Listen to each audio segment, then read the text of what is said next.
Voy a Dale. empezar entonces a grabar también.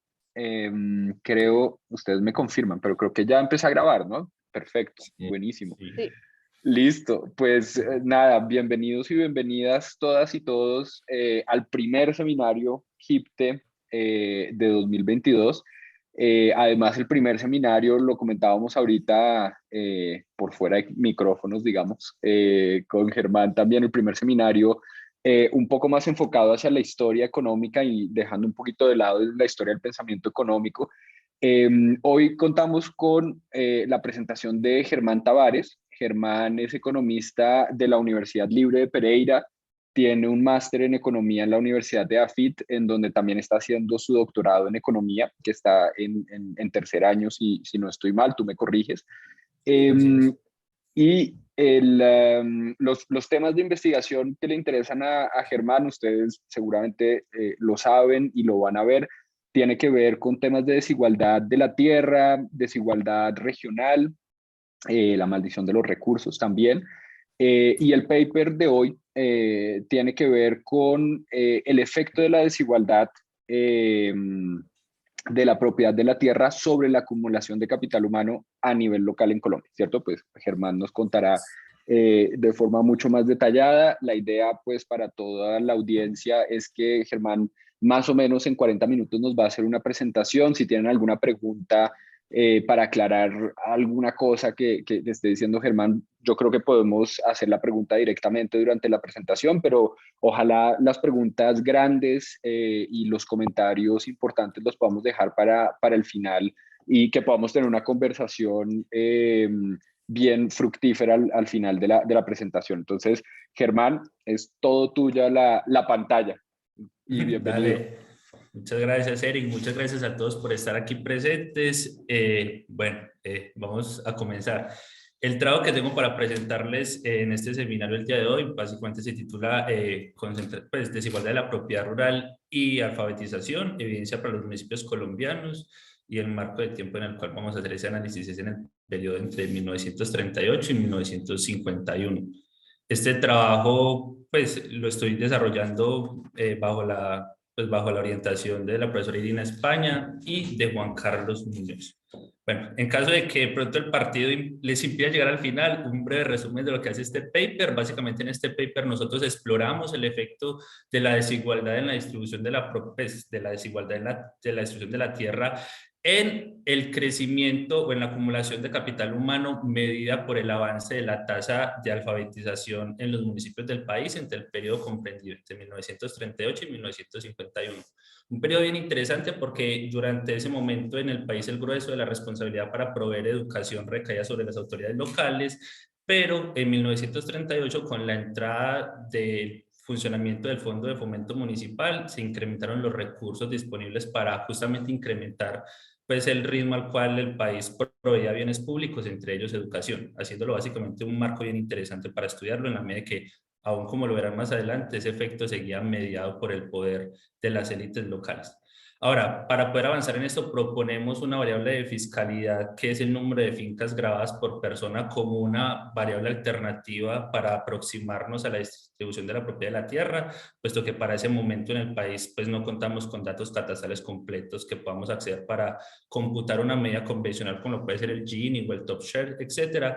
Y por último, con el fin de corregir pues, los problemas de endogeneidad presentes y la doble causalidad que inherentemente emergen en este tipo de discusiones, hacemos uso de proponemos un instrumento muy parecido al que se utiliza en otras literaturas que se basa básicamente en la factibilidad agroecológica para explotar food crops, suponiendo que estos pueden fomentar una menor concentración de la propiedad de la tierra. Y si efectivamente el partido Colombia-Perú me gana, por lo menos váyanse con el resultado que obtenemos hasta ahora, es que básicamente estamos encontrando el efecto que señalaría la literatura. Básicamente los municipios donde el nivel de concentración de la propiedad de la tierra fue más alto avanzaron menos que aquellos municipios en términos de literacia y pues alfabetización, que aquellos que tienen una distribución más amplia entendida pues en función de la variable que proponemos, y estos resultados pues se refuerzan en el marco de nuestra estimación por variable instrumental y controlando por otros factores preexistentes relevantes. Antes de entrar propiamente en forma en este trabajo, quiero dejar claro que aún nos falta mucho por hacer en este documento definitivamente, y es por eso que sus comentarios en esta sesión definitivamente son más que bienvenidos. Entonces, en general, ¿cuál va a ser el orden que va a seguir esta presentación? Pues primero les voy a compartir una motivación de la misma, luego voy a escribir a grosso modo cuál es el vínculo teórico mediante el cual la distribución de la propiedad de la tierra podría afectar la formación de capital humano, una revisión a la literatura empírica pues, que tenemos a la fecha, cuál es el contexto histórico en el cual se da pues, el estudio de nuestro periodo de tiempo en particular, una discusión acerca de por qué consideramos que la variable de fiscalidad que estamos proponiendo podría ser una buena alternativa para construir una medida de desigualdad en ausencia de datos catastrales completos, una breve descripción de los datos, cuál es nuestra estrategia empírica, los resultados y las conclusiones. Entonces, comencemos. Básicamente, indudablemente la motivación detrás de esto es que alfabetización, como parte de ese gran proceso de formación de capital humano, tiene un papel relevante, pues ampliamente reconocido en el desempeño económico de largo plazo, ¿cierto? Sin embargo, cuando empezamos a debatir cuáles eran las posibles causas de esa gran divergencia que se ha presentado en términos de formación del capital humano entre los países, una de las posibles explicaciones que ha emergido es que tal vez esta se vea explicada por diferencias en los niveles de desigualdad de la propiedad de la tierra, ¿cierto? Y se esperaría entonces que países con mayores niveles de, o sociedades en general con mayor nivel de concentración de la tierra, avancen menos en ese proceso de acumular capital humano que aquellas que no, por algo que discutiremos a continuación. Y por último, el caso colombiano y particularmente en esa primera mitad del siglo XX podría ser particularmente interesante para estudiar este tópico. ¿En qué medida? En que, pues como ya sabemos, en Colombia la concentración de la propiedad de la tierra siempre ha sido un tema relevante, pues no por nada nuestro país presenta uno de los más altos niveles de concentración de la propiedad de la tierra. Segundo, durante la primera mitad del siglo XX, la provisión de un bien público como la educación en Colombia recayó fundamentalmente en los gobiernos locales, que es justamente donde se esperaría que más poder tengan las élites locales. Y por último, básicamente es porque el proceso de avance de la formación del capital humano en Colombia fue bastante desigual entre regiones, haciéndolo en general un muy buen marco para poder estudiar esta relación, por lo menos empíricamente, y ese es claramente el objetivo que tenemos acá. Ahora, ¿de qué forma la distribución de la propiedad de la tierra y particularmente su sesgo hacia una mayor desigualdad de la misma podría terminar afectando la formación de capital humano? Cuando uno revisa la literatura, lo que encuentra en términos generales es que pues la mayoría de esta le hace énfasis en que ese mecanismo ocurre a través del proceso de toma de decisiones en la arena política, ¿cierto? Y coinciden en que en la medida de que los grandes propietarios de la tierra detenten poder político, se van a poder valer del mismo para desestimular esa formación. La pregunta es ¿por qué? ¿Cuál sería entonces la motivación detrás de la cual los grandes propietarios de la tierra pues desestimulan ese proceso de formación del capital humano? Y va a hacer énfasis en esos mecanismos políticos, pues que podrían haber otros alternativos como el, no sé, imperfecciones del mercado financiero, etcétera. Pero si nos centramos particularmente en la arena política, se encuentran básicamente tres grandes motivaciones que pueden explicar. Una de ellas es que hay claramente un problema de coordinación en la provisión de bienes públicos. Si lo pensamos,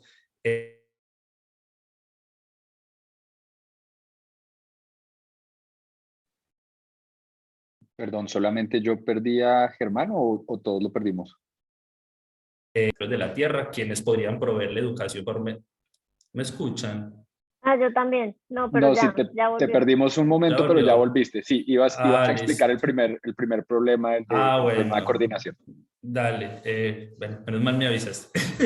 Entonces, en el problema de coordinación es que básicamente los grandes propietarios de la tierra tendrían muy poco que ganar y en cambio se asumirían el grueso de los costos de proveer algo como educación pública, ¿no? Al final del día, los grandes propietarios podrían proveerle educación de forma privada a sus hijos, mientras que la educación pública, la cual posiblemente no los enviarían, sería financiada con el pago de sus impuestos, ¿cierto? Así que ese es el primero, estrechamente ligado incluso a las teorías del votante medio y su predisposición a proveer bienes públicos y demás.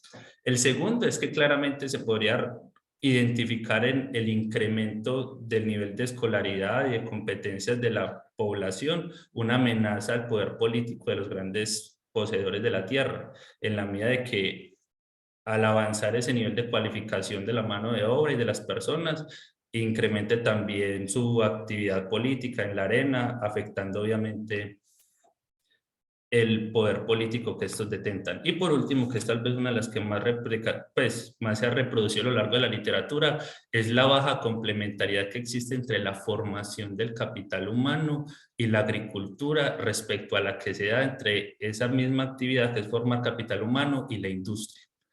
Cuando uno compara los retornos, pues, de formar capital humano para el sector agrícola comparado con las actividades manufactureras, lo que se encuentra es que son mucho más altas en la última. En ese orden de ideas, en un contexto rural, incrementar la provisión de educación y en consecuencia incrementar el capital humano de los trabajadores, lo que podría hacer es estimular que estos migrasen a las zonas urbanas. Y si ese fenómeno tiene lugar, básicamente se esperaría que la oferta de mano de obra disminuya en las zonas rurales y por cuenta de esa disminución los salarios incrementen y por cuenta de ese incremento, pues entonces los rendimientos o los beneficios de la agricultura mermarían. Así que este último trabajo que se enmarca en ese modelo, pues en el paper seminal de Gallor y sus coautores del 2009, lo que queda claro es que uno podría entender este proceso como una lucha casi que entre dos tipos de élites, entre las élites rurales y las élites urbanas. Y las élites rurales van a tener todo el incentivo a desestimular la promoción de la formación de capital humano en la medida que no les conveniente. Pero vuelvo e insisto en esto, básicamente pues esto toma forma en la arena política. Ahora, eso en términos teóricos, cuando reflexionamos acerca de ese vínculo que une a la distribución de la propiedad de la tierra y la formación de capital humano. Pero cuando entonces ya damos un vistazo a la literatura empírica, pues claramente esta es abundante porque este tema indudablemente ha ganado mucho interés en las últimas décadas en la medida que la gran divergencia de formación del capital humano hizo evidente la necesidad de proveer una explicación a por qué este fenómeno se ha dado y encontramos estudios de diferentes niveles, ¿cierto? Encontramos estudios entre países que vienen desde finales de los 90 como el de Deininger y Skier, hasta unos más recientes que lo que encuentran básicamente es esa relación prevista por la teoría y es que países con altos niveles de desigualdad en la distribución de la tierra se comportan peor en diferentes dimensiones de la formación del capital humano, que van desde tasas de escolaridad, tasas de alfabetización o el trabajo de Batten-Ayuf que muestra con las tasas de numeracia, pues la capacidad de contar y demás. Ahora, cuando echamos un vistazo a la literatura que tiene comunidades de observación, no el nivel nacional, sino niveles subnacionales y regionales, encontramos dos cosas muy interesantes. La primera de ellas es que el grueso de la evidencia se centra justamente en países desarrollados, lo cual podría tener sentido en la medida que estos tienen mejores datos para poder avanzar en estudios de esta naturaleza. Y por otro, es que a diferencia de lo que sucede con los estudios nacionales, en este tipo de estudios no necesariamente hay consenso sobre los resultados. ¿Qué me refiero con esto? Si bien para la mayoría de los estudios de países desarrollados se encuentra pues la relación esperada según la literatura, algunos como los de Clara Gray en el 2012 encuentran que para el caso particular de los counties en Inglaterra, incluso un nivel más pequeño que es parroquia, pues esa relación pues, no se sostiene. Y cuando damos la mirada a algunos trabajos relevantes para el caso de América Latina, pues una región en desarrollo, encontramos algo todavía más relevante, y es que, por ejemplo, el trabajo de Acemoglu del 2007 con sus coautores para el caso de los municipios de Cundinamarca encuentran incluso es lo opuesto. Municipios con altos niveles de concentración de desigualdad de la tierra se comportan incluso mejor. Pues para ese trabajo los autores justifican es que eso es una prueba de que tal vez la desigualdad relevante es la política y no propiamente la económica, aduciendo de que posiblemente las élites económicas cuando no detentan el poder político pueden compensar pues la disputa por el poder y proveer la provisión, incrementar la provisión de bienes públicos, pero también más interesante aún el trabajo de Melissa del 2010 en el estudio del impacto de la MITA pues de la minería, esa institución minera en Perú que es la MITA de trabajo forzado y mostraba cómo en presencia de una institución de trabajo forzado tan extractiva como era la MITA en ese país, aquellos municipios que tenían haciendas, que era el mecanismo pues colonial de la concentración de la tierra, servía casi que como protector y al final del día los municipios peruanos que tenían haciendas tenían mejores desempeños en una gran cantidad de variables de desarrollo económico, entre ellos ligados a la formación de capital humano en el largo plazo.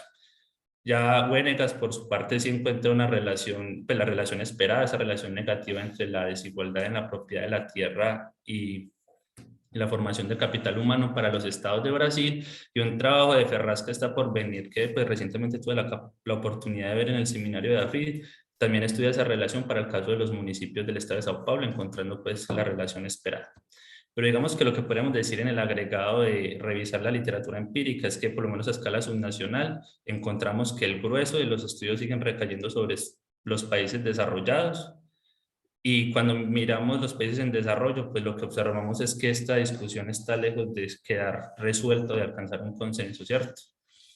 Y en ese orden de ideas, el objetivo básicamente de esta investigación es incrementar la evidencia empírica con la cual podemos contar de ese vínculo entre desigualdad de la tierra y formación de capital humano en el contexto de un país en desarrollo, a nivel subnacional. Ahora, ¿por qué Colombia, o cuál es el contexto en el cual tiene lugar nuestra investigación y por qué consideramos que el contexto resulta propicio para estudiar esta relación? Básicamente, cuando miramos a la primera mitad del siglo XX en Colombia, encontramos un componente bien interesante, y es que si bien pues contrario al espíritu general de la regeneración, la provisión de educación en Colombia durante la primera mitad del siglo XX recayó principalmente en los gobiernos locales, que son justamente los que, según la literatura, uno esperaría que serían más susceptibles del poder político que pueden ejercer los propietarios de la tierra. Entonces, de acuerdo con la Ley 39 de 1903, el grueso de la provisión de educación recayó ante todo sobre los gobiernos a escala local, los municipios y los departamentos. Los municipios construían, pues tenían el rol de proveer la infraestructura, y los departamentos la de contratar a los maestros. Y esto continuó siendo así durante el grueso del siglo XX, en su primera mitad, y eventualmente en la segunda mitad la participación del gobierno nacional empezó a avanzar, pues a incrementar sustancialmente, hasta que pues ya pasó a ser casi que su principal tarea, o la asumió enteramente. Así que es importante tener eso en cuenta. Estamos en un contexto en el cual los gobiernos locales tienen la principal responsabilidad de proveer educación. Eso en un contexto donde aún las tasas de alfabetización del país son bajas, ¿cierto? Y la alfabetización es claramente el principal, o la primera tarea en el proceso de formación del capital humano en ese momento. Ahora, sin embargo, pues, sucede algo curioso, y es que en 1938 muchos aducen, o por lo menos en lo que pudimos investigar, aduciendo justamente el avance desigual, pues y ciertamente insatisfactorio de los gobiernos locales para proveer educación. El gobierno nacional crea el Fondo de Fomento Municipal, el cual básicamente le permite a los municipios encontrar una fuente de financiamiento que les permita financiar proyectos orientados a la provisión de bienes públicos en muchos frentes, entre ellos en la educación. Entonces, básicamente lo que nosotros vamos a hacer en este trabajo es estudiar la variación en la tasa de alfabetización en este periodo de tiempo, porque consideramos que ofrece pues un conjunto de características bien interesantes. La primera es que la provisión de bienes públicos, como la educación, sigue siendo una responsabilidad de las autoridades locales, justamente donde más clara sería el efecto de la concentración de la tierra. Y segundo, y muy importante, es que aun cuando se crea un mecanismo adicional para financiarlo, resulta que ese mecanismo funciona por demanda. ¿A qué nos referimos con esto? Los gobiernos locales debían presentar proyectos al fondo. Así que al final del día es en el proceso local donde se va a definir cuáles son los proyectos que se van a presentar, en qué frente y demás. Así que se incrementan los esfuerzos o los mecanismos para proveer pues un bien público como la educación, pero aún ese proceso sigue siendo determinado a nivel local, pues en los procesos políticos ligados. Sin embargo, tengo que dejar claro con esto, no estamos evaluando el efecto del fondo ni nada, sino que estamos utilizando básicamente el contexto generado por su entrada en vigencia para estudiar de qué manera avanzó el proceso de acumulación de capital humano en ese periodo. Ahora, si le echamos un breve vistazo a la forma como funcionaba el fondo, vamos a encontrar algo así, pues un breve resumen del mismo. El fondo tomaba diferentes fuentes del gobierno nacional que se destinaban a este fondo. El fondo, ¿cómo se repartía? 15% para Bogotá, 85% para los gobiernos subnacionales, las regiones. De este 85%, el 80% se distribuía proporcionalmente entre los departamentos, pero por distribuir me refiero a que podían participar de él, y el otro 20% en partes iguales.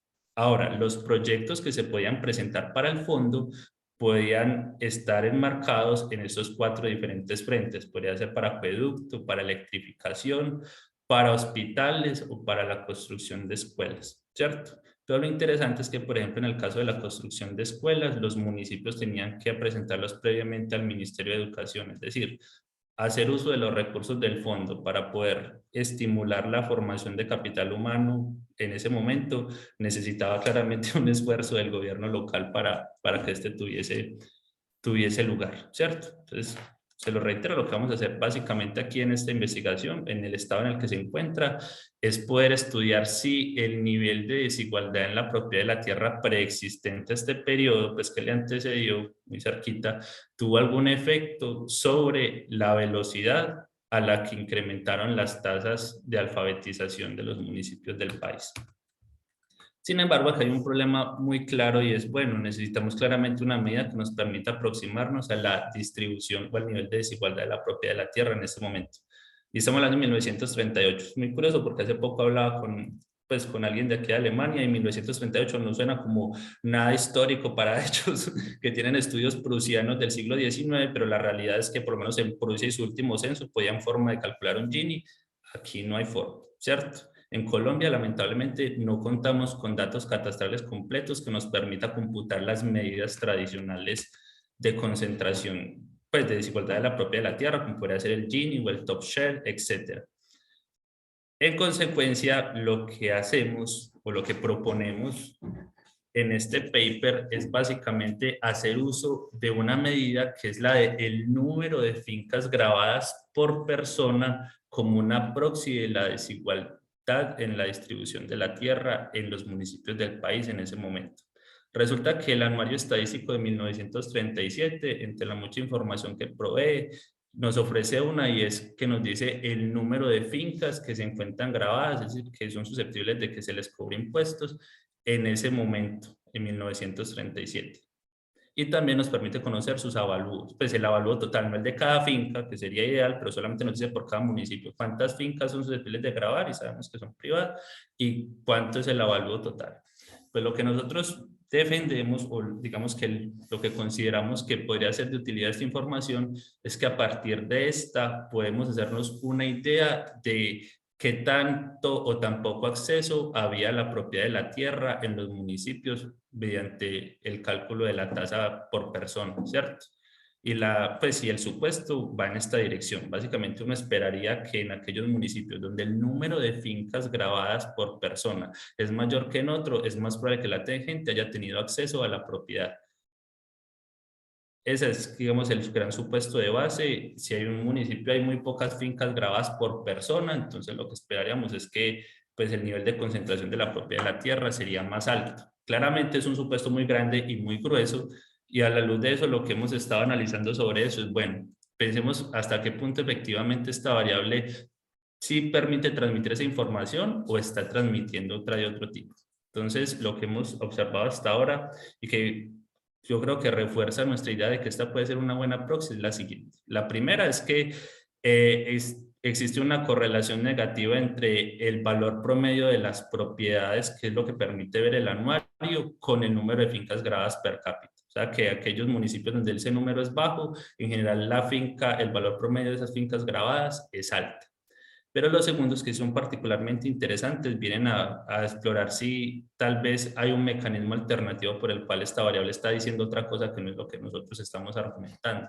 Entonces podríamos pensar que sencillamente esta variable sería, no sé, una proxy de recaudo fiscal y en consecuencia pues hay más contribuyentes, que en ese caso son fincas, y recordemos que el predial era, pues el impuesto a la propiedad era la principal fuente de ingreso de los municipios en ese momento, entonces simplemente sea una proxy de eso, pero cuando nosotros miramos los datos encontramos que no existe una correlación importante o no existe entre el recaudo impositivo per cápita y esa variable de fincas grabadas por persona.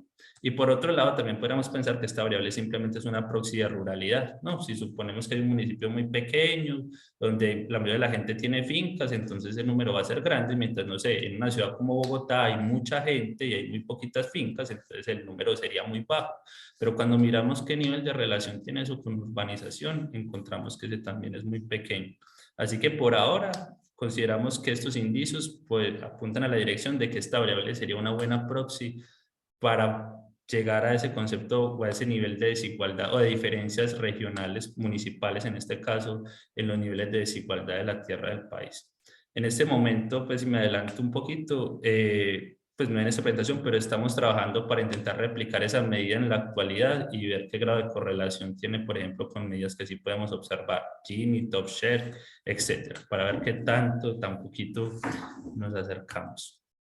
Ahora, entonces, como se lo dije en su momento, digamos, las dos variables relevantes aquí son la variación de la tasa de alfabetización de los municipios en ese periodo, entre 1938 y 51, y esta variable de las fincas grabadas per cápita, ahí lo puse en tasas por 100 personas, como para que fuese más fácil de leer y observar. En ese momento, pues en 1900, esa variable es 1937, ¿cierto? Y ya aquí pueden observar pues, estadísticas descriptivas de otras variables que vamos a utilizar en su momento como controles, como el que tal vez es el más obvio y es el nivel de alfabetización en 1938. Recuerden que nuestra variable dependiente es una variación, ¿cierto? Así que claramente controlamos por el valor inicial y un conjunto de controles, entre ellos los que hablamos previamente. Realmente esta variable nos cuenta la historia de la desigualdad de la tierra o la del recaudo impositivo, y por eso tenemos revenue per cápita y también obviamente las tasas de urbanización y otro conjunto de variables de control importantes, como lo puede ser incluso una violtummy si ocurrió algún hecho ligado a la guerra civil no declarada de la violencia. Pero eso por el lado de los datos. Ahora, con esos datos, teniendo un panorama de los mismos, ¿cuál es la idea o qué uso hacemos de ellos en nuestra estrategia empírica? Pues la primera exploración es tal vez la más intuitiva y simplemente estimar un OLS en el cual miramos si hay alguna correlación entre el efecto, pues entre el número de fincas grabadas per cápita sobre la variación de la tasa de alfabetización en ese periodo. Pero es claro que una estimación de esa naturaleza tendría muchas limitaciones. Pues la primera de ellas es que uno esperaría problemas de endogeneidad, y es que aunque pues, es difícil pensar que la tasa de alfabetización, la variación de la tasa esté correlacionada con el número de fincas grabadas per cápita, claramente van a haber variables omitidas que no podamos observar. Y la segunda es ese problema de doble causalidad. Uno podría suponer que anteriormente en los municipios donde los niveles de alfabetización eran mayores, entonces no se hubo más activismo político, demandas por redistribución, lo cual podría afectar pues, la concentración de la propiedad. Así que conscientes de esa limitación, proponemos el uso de una estimación por variable instrumental, en la cual vamos a utilizar como instrumento a la factibilidad agroecológica para explotar food crops, pues para explotar alimentos.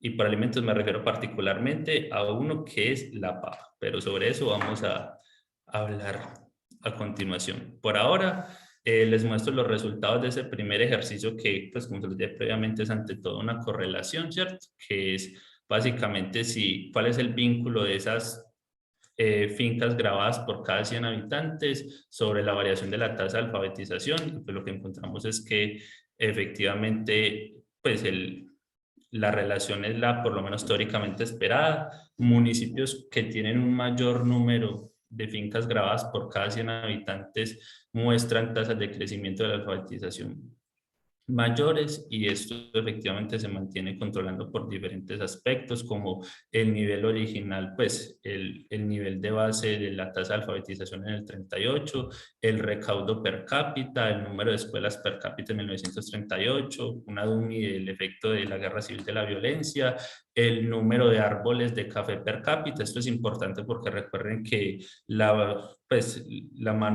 los niños fueron utilizados como mano de obra para la recolección de café en su momento, lo cual podría tener un efecto adverso, e incluso la presencia o no, pues qué tan importante fue la ganadería en medida como el número de reses per cápita, otras variables importantes como altitud, etnicidad, urbanización, etc.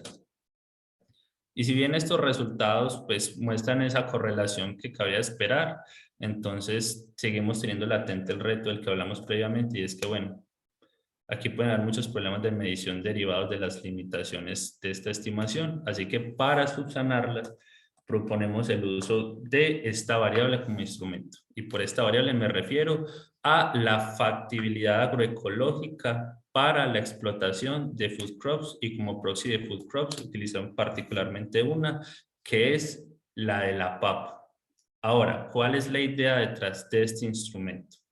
La idea es la siguiente. Existe una abundante literatura pues, en el marco del estudio del desarrollo económico que aduce básicamente que los cultivos difieren en los niveles de desigualdad de la tierra que tienen asociados, que hay unos cultivos que por sus características intrínsecas de explotación propician la concentración de tierra y ante todo son los cash crop tropicales, podemos pensar en la caña de azúcar, el banano o el algodón en Estados Unidos, mientras que los llamados food crops, aquellos que se pueden producir en parcelas pequeñas y medianas sin economías de escala, terminan favoreciendo una distribución pues más igualitaria de la propiedad, como puede ser el caso del trigo en Estados Unidos o el maíz. Ahora, esa idea ya ha sido empleada como variable, pues ha servido de inspiración para otros instrumentos como el propio trabajo de Gallor que le cité del 2009, que utiliza el ratio entre la factibilidad agroecológica para explotar maíz y explotar algodón en los estados de Estados Unidos, o el propio Easterly utilizó el ratio entre trigo y caña de azúcar para como instrumento de desigualdad incluso de ingresos, y ha sido utilizado pues en otros trabajos pues esa premisa de que los cultivos difieren según su nivel de desigualdad. Entonces lo que aducimos aquí es que si, dado que Colombia es un país tropical, donde pues digamos que lo esperado es que se puedan explotar cash crop con potenciales economías de escala, aquí el factor interesante, y recuerden que nuestra variable es de mayor igualdad, por así decirlo, es que esa igualdad podría venir de aquellas regiones que tienen es una dotación agroecológica particularmente alta para la producción de alimentos. Y particularmente lo hacemos con dos, pues aparte, ese alimento puede ser papa o puede ser trigo. Trigo porque pues, y aquí ya que estamos en confianza, aunque yo no los conozca, básicamente la literatura habla sobre, o sea, se siente en el trigo. Siempre es como el good crop es el trigo, el bad crop es la caña, y eso es como el gran relato. Pero pues es claro que la participación del trigo históricamente en Colombia no ha sido muy alta, no es que seamos asiduos consumidores de trigo, sin embargo sí lo somos de tubérculos, y hay reciente literatura que muestra que tanto los granos como los tubérculos no difieren sustancialmente de las kilocalorías que proveen. Entonces, trigo, pues granos y tubérculos son food crops que por sus propias características no muestran economías de escala o no las que señala esa línea de la literatura. Y es por eso que proponemos esta como instrumento. Ahora, un comentario, pues obviamente esta variable tiene la ventaja como toda variable geográfica, y es que no depende pues de la acción humana. Esto es dado por la naturaleza, esto es información que provee el GAES, ese servicio pues estadístico de la FAO que con base a la información del suelo y a la información del clima permite calcular bajo condiciones de lluvia y de bajos insumos cuánto es la producción esperada por hectárea de los grandes cultivos mundiales. Y un comentario adicional que es obviamente el que siempre emerge cuando debatimos estos asuntos de estimaciones por variables instrumentales es que definitivamente, pues, si existe un mecanismo alternativo por la cual este instrumento pudiese golpear nuestra variable dependiente, es decir, pues la condición de exclusión. Y ante eso, pues, en línea con lo que ya han sugerido otros que se inspiran en la misma teoría, uno no esperaría que explotar papa o explotar trigo en este caso demandase habilidades diferentes que la de otros cultivos, que pueden decir que por el mero hecho de que existe una predisposición a cultivar papa, básicamente pues tenemos un mayor incentivo a aprender a leer y escribir, por así decirlo. Entonces aquí ya a continuación y ya para ir cerrando, estos son los resultados preliminares que estamos obteniendo con nuestra estimación por variable instrumental. Como pueden ver, el coeficiente estimado incrementa sustancialmente de tamaño, pues esto pues como lo dice Nathan Nunn en un paper reciente, pues efectivamente uno supone que hay problemas de medida y la variable instrumental los corrige, pues uno esperaría entonces que también hubiera un cambio importante con el tamaño de este coeficiente. El coeficiente pues es mucho más grande del esperado, pues de lo que había sucedido en el caso de las variables instrumentales, perdón, del OLS, y en términos, pero pues esta relación, o sea, ratifica que es lo que nos interesa por ahora, que es explorar si efectivamente hay una relación estadística entre la desigualdad de la propiedad de la tierra y ese proceso de incrementar la formación del capital humano en el contexto en el que se lo relate. Y entonces ya como unas conclusiones para poder darle paso a sus comentarios. Por ahora, pues muy preliminares porque este trabajo todavía está en construcción. Es que, pues, lo que estamos encontrando es que el nivel de desigualdad en la distribución de la tierra, medido o aproximado por la variable que les comenté, puede tener un efecto, muestra un efecto negativo en la velocidad a la cual se incrementó la tasa de alfabetización en los municipios en ese tramo del siglo XX que estudiamos. Consideramos que esta variable de fiscalidad puede ser una buena alternativa para básicamente cobijar o subsanar el enorme problema que muestran los estudios en el mundo en desarrollo, que es la ausencia de datos catastrales completos para aproximarnos a eso.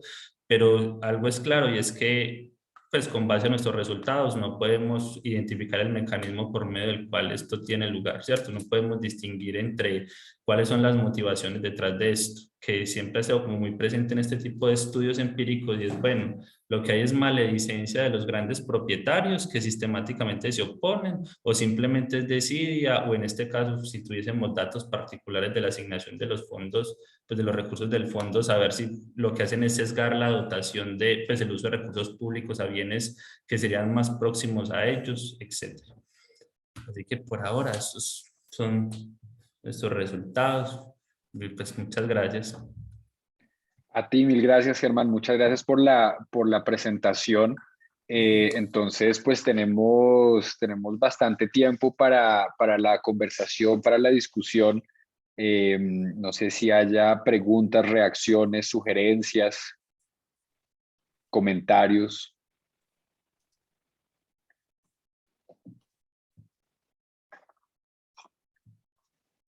A ver, bueno, Sebastián y después Nicolás, por favor. Sebastián.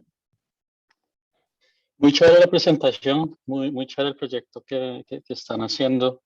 Desde la definición de la desigualdad, siempre me quedó en la cabeza cómo se consideran los precios de la tierra dentro de esa definición de desigualdad, porque uno podría pensar pues, que el valor de la tierra va a ser muy diferente en las diferentes regiones que ustedes tienen.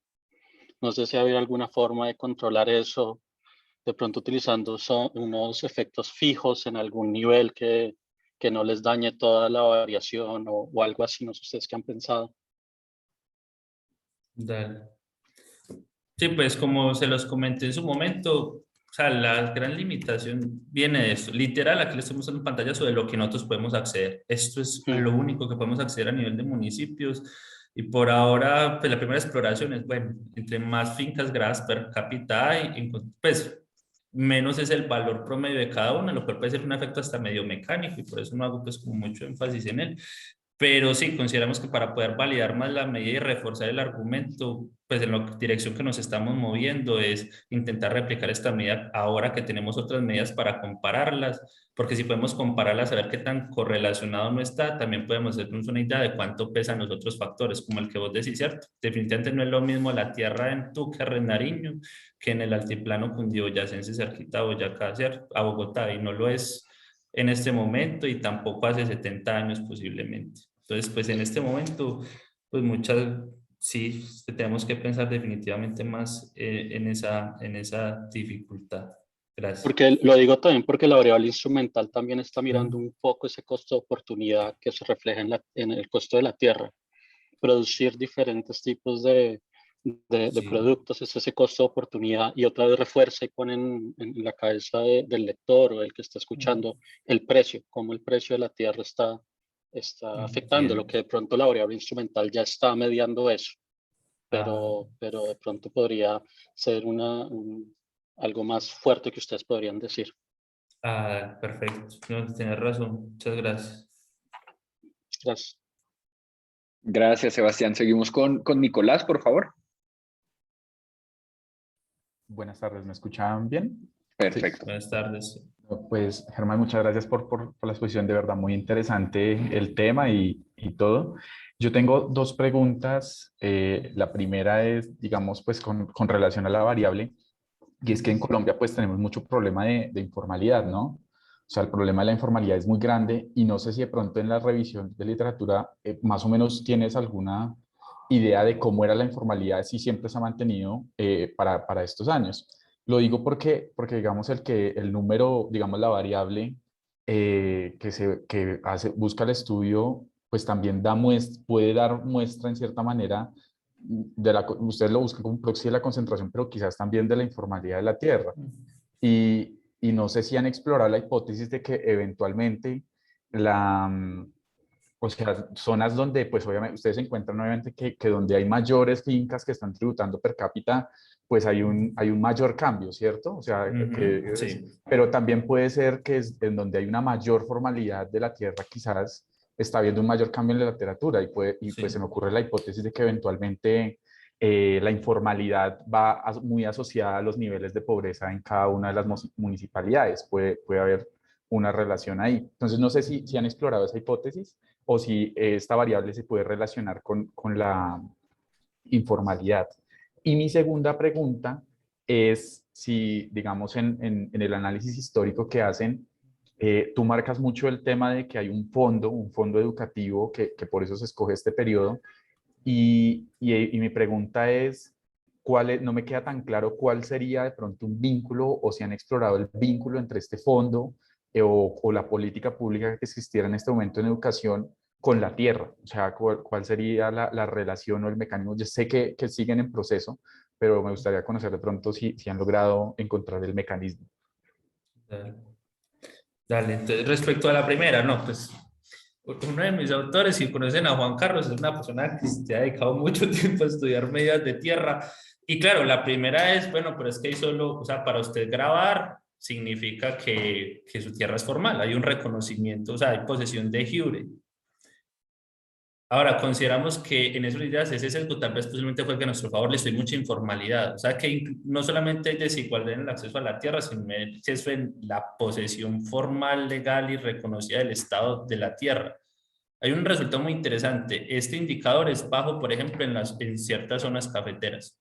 ¿Cierto? Entonces uno podría deducir que en ese momento del tiempo, entonces se trataba de que posiblemente muchas parcelas eran informales, pero entonces según lo que escribe la literatura, ya hay una diferencia entre ser un propietario formal de la tierra de ser un propietario informal, que se traduciría eventualmente incluso en la capacidad de ejercer presión sobre la élite, pues en el proceso político local, que es lo que aquí, pues según la literatura, es relevante en esto. Eso es lo que hemos pensado sobre ese asunto, que evidentemente hay que pensarlo mucho más porque sí es cierto, puede hacer simplemente capturas de informalidad y formalidad, así que un control de formalidad diferente serviría como un sanity test de esto.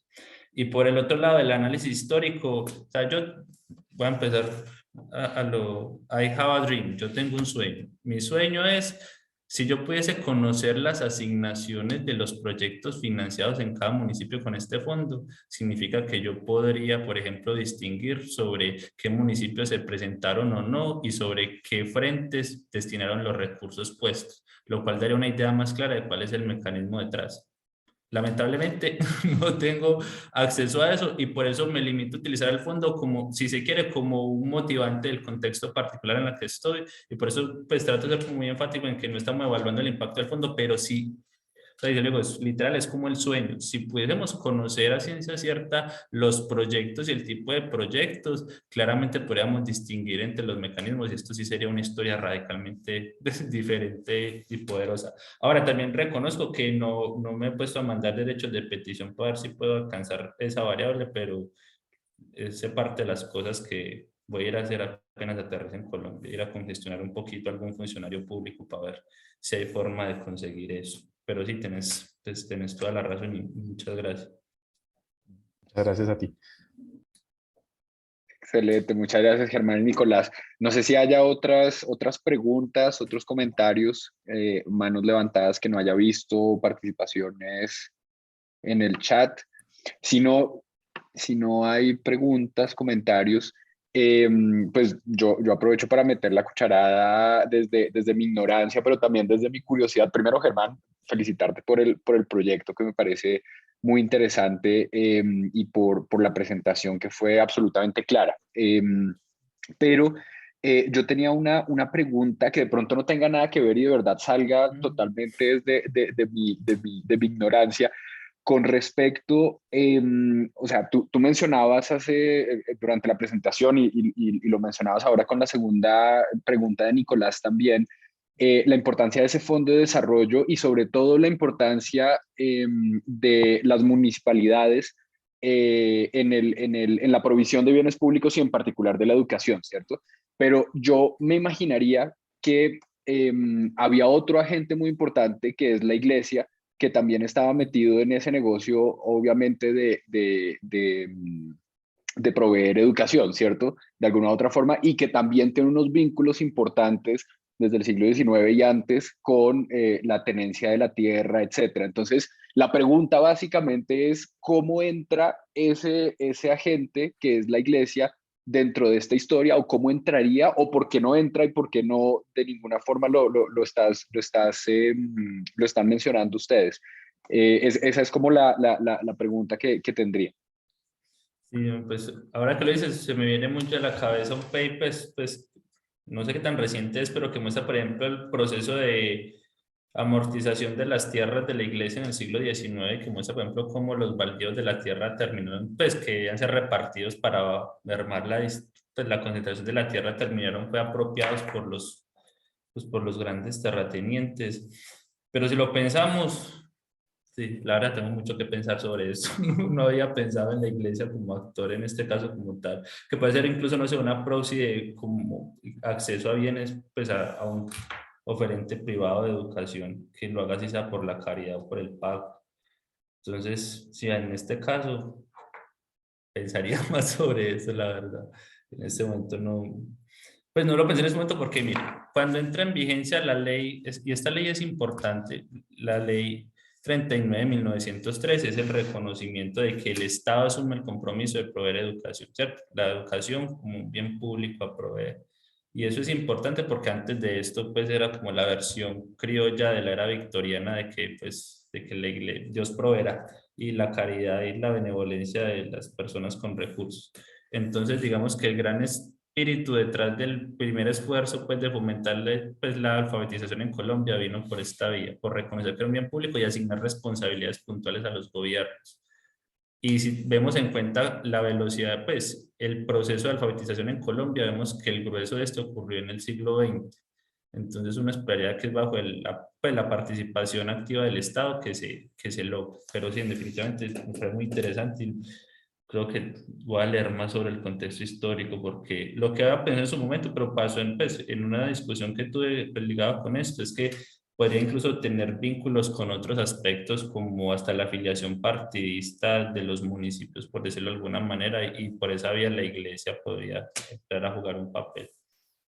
Gracias. No, a ti, gracias, Germán. Jimena, por favor.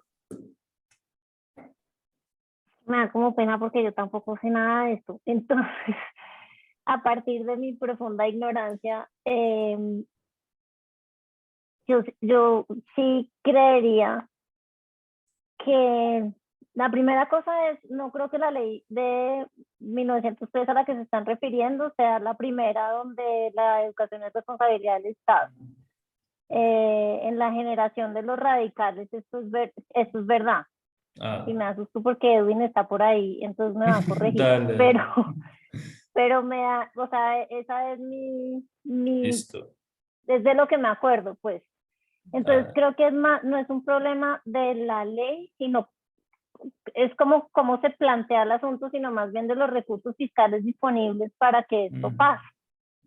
Entonces, desde la independencia hay una intención clara de quitarle, llamémoslo, el monopolio de la educación a la iglesia y ponerlo en manos del Estado, básicamente por una cuestión de esta idea de la modernización y de aprender, de proveer una educación pertinente, más científica, me parece que era uno de los términos que usaban, para insertarse en el mercado internacional. Entonces sí hay unos antecedentes y creo que la cosa sencillamente no funciona, pues porque no hay plata con qué hacer eso. Entonces esto vendría a asignar responsabilidades y platas por lo menos para que se mueva. Sí, exacto, pero creo que además las responsabilidades eran claras, incluso había en las leyes, estaban los programas de los cursos, o sea, sí había un intento de, no sé, de regulación de la educación grande. Efectivamente hay un momento en el siglo XIX donde dicen, nada, esto es el libre mercado y desaparecen los títulos universitarios, por ejemplo, pero eso no dura tanto. Entonces me parece que considerar esto en una perspectiva histórica más amplia puede dar mayores visos sobre exactamente qué fue lo que pasó.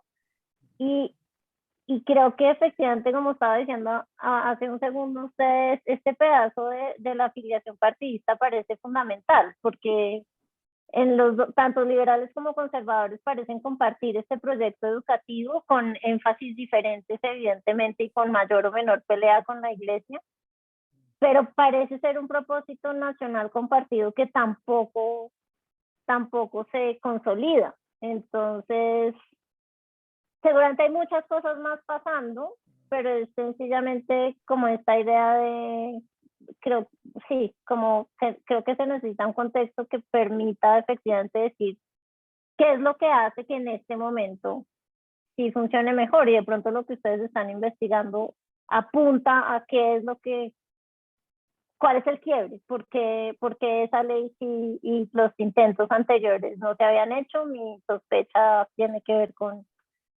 fiscalidad, pero no tengo idea, porque sí, no, pues no sé. Era eso. No, dale, pues muchas gracias por la aclaración. Muchas gracias.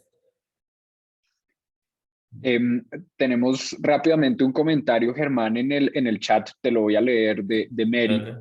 Nos dice, en ese caso, no todos los aspectos institucionales es necesario verlos a partir del análisis cuantitativo para su inclusión en el modelo como variable, pero sí se puede revisar para el contexto y mirar cómo en el tiempo podría haber situaciones en las que alguna circunstancia institucional podría haber tenido más o menos incidencia. Entonces, digamos como muy en el punto de lo que estaban discutiendo Sí, tú con Jimena.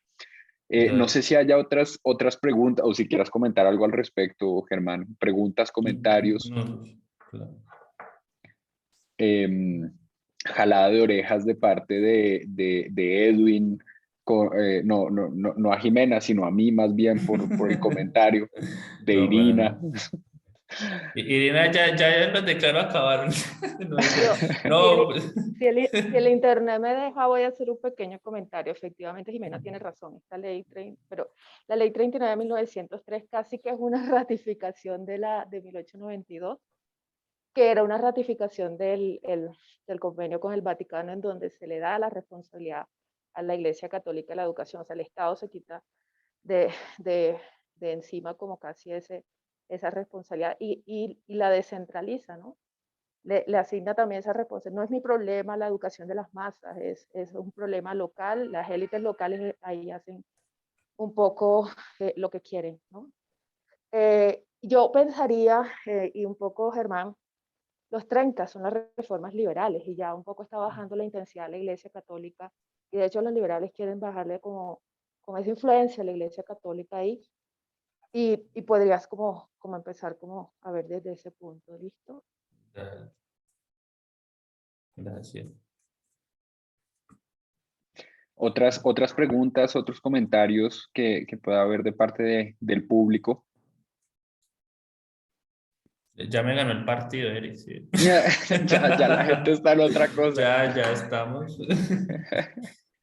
No, fíjate que Juan Carlos está ahí muy atento también de toda la discusión.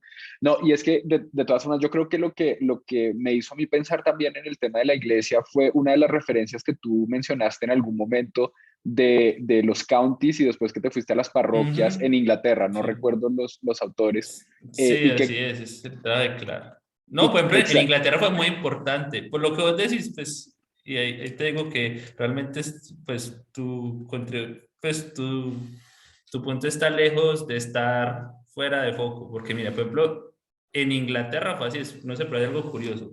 Primero hubo educación en masa, es algo bien interesante.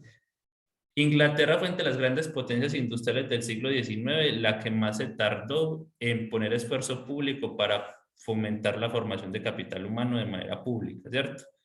Básicamente, durante el primer tramo, mientras que en Prusia se utilizaban los recursos pues, del Estado para, después de la caída de la servidumbre, para estimular la provisión de iglesias, y en Estados Unidos se veía pues, la gran revolución del siglo XIX con esas elevadísimas tasas de alfabetización, Inglaterra llegó tarde. Es más, justamente la llegada del Estado a este sector, que antes era dominado enteramente por la caridad de las iglesias, desde el rol de las iglesias, se hizo justamente cuando se empieza a perder pues, la primacía industrial del país, cuando empezó a ser evidente que no solo ya no era la cabeza, sino que se empezaba progresivamente a rezagar por las emergentes que eran Prusia y Estados Unidos en su momento. Entonces empiezan a dar esos esfuerzos y se crean unos comités locales a nivel pues, de proveer educación, que tenían la labor de recaudar, asignar tasas impositivas para financiar el esfuerzo de educación.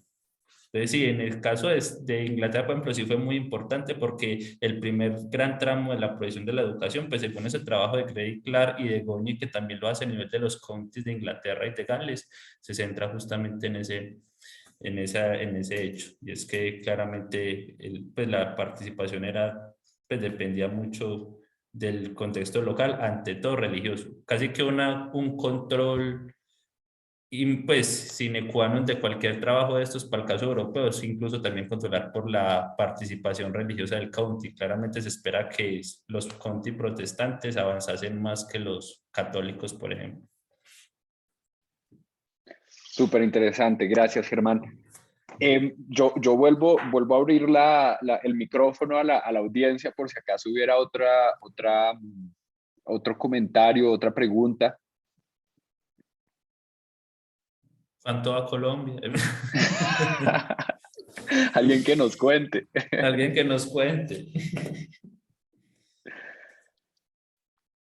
Bueno, no, sí, No, creo que... Sí, dale, Juan Carlos. De pronto yo quisiera agregar una cosa muy importante y de pronto es digamos, la innovación que se ha hecho en este paper sobre las medidas alternativas de tierra, que, digamos, en esta época en particular pues digamos que es difícil encontrar unas buenas medidas de tierra más allá de lo de Legrand sobre conflictos de tierra. Entonces, yo creo que hay un reto muy importante, sobre todo para desligar el tema de la estructura de propiedad y la institucionalidad, tanto en la capacidad municipal de ejecutar este tipo bueno, no municipal, sino, digamos, regional, de ejecutar digamos, las reformas, pero también de desaparecer ese otro tipo de figuras al interior, a nivel local, como es, por ejemplo, la iglesia. Creo que allí hay un tema importante que todos finalmente están relacionados con la tierra y el poder local, pero indudablemente sí queda ahí abierta un poco la discusión, cómo empezar a desligar y como a quitarle estas otras conexiones para la decisión final de proveer o no educación a nivel local. Entonces, muchas gracias a todos por los comentarios. Gracias, Juan Carlos. No, muchas gracias por esas aclaraciones también. Muy bien, entonces yo creo que sí, ahora sí, Germán nos ganó el partido, Sí, ¿cierto? claro, demasiado. No, me voy por bien servido. No, muchas gracias, Eric, muchas gracias, Irina. También me extendió pues, la invitación a todos los que estuvieron más allá del partido.